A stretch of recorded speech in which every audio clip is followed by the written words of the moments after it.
Unionist voters have been urged to avoid playing into Nicola Sturgeon's hands by snubbing smaller parties at next month's Holyrood election. A mass campaign for tactical anti-SNP votes was launched today with a plea to rally behind the established pro-UK parties. Near record numbers of candidates are standing in the May 6 poll, raising concerns of splits in the Union vote. The Scotland in Union group unveiled an interactive guide on its website aimed at voters terrified by the prospect of a rerun of the 2014 independence referendum. Ms. Sturgeon intends to push through new legislation to hold another poll if a majority of MSPs who support it are elected. Labour and the Liberal Democrats have rejected a Conservative call for a pro-union alliance.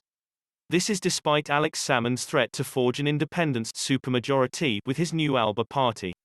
Scotland in Union said the pro-UK electorate could unite to thwart Ms. Sturgeon's party in many key constituencies.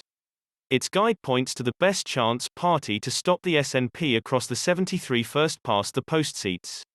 The group suggests voters back their preferred pro-UK party, the Tories, Labour, or Lib Dem, on the regional list. Smaller parties such as George Galloway's All for Unity and Reform UK hope to gain some of these 56 top-up seats. But Scotland in Union warned supporting minor groups would only help the SNP. A spokesperson said, "Polls are clear that a second referendum is not a priority for the people of Scotland and would divide our country.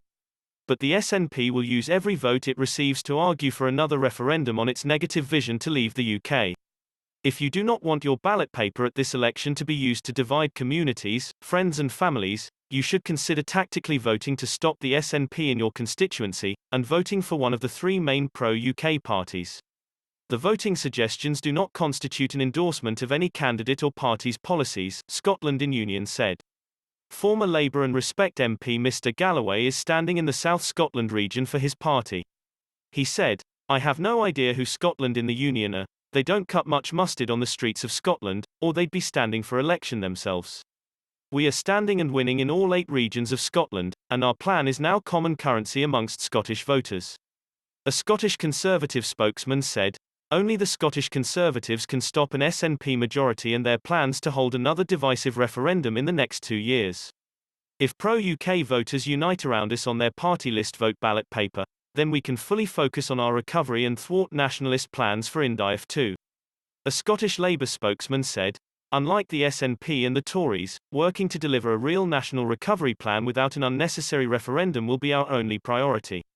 Scotland deserves a better government and a better opposition, and the only way to get that is to cast both your votes for Scottish Labour. This is nothing more than a desperate bid from a failing campaign that has no positive policies to offer to improve people's lives."